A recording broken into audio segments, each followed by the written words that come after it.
John Stuart Mill was an English philosopher, political economist, and later a member of Parliament, known for championing liberty, individualism, and women's rights. Born just outside of London in Pentonville in 1806, Mill was educated by his father and noted scholar James Mill and the famed British philosopher Jeremy Bentham. By the age of 3, Mill could read Greek. By age 8, he was reading Latin. In 1823, Mill started working for the East India Company, eventually becoming its chief examiner in 1856.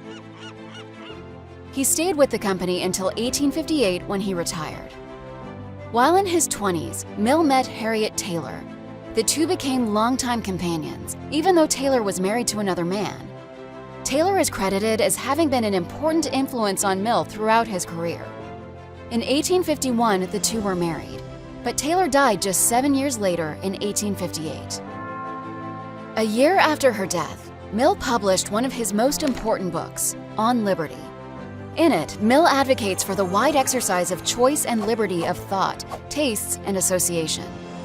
Mill would go on to write other influential books, including Considerations on Representative Government in 1861, Utilitarianism in 1863, and The Subjection of Women in 1869.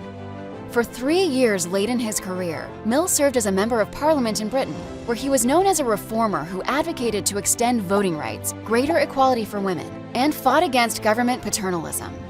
Mill is considered one of the greatest English-speaking philosophers and political economists of all time.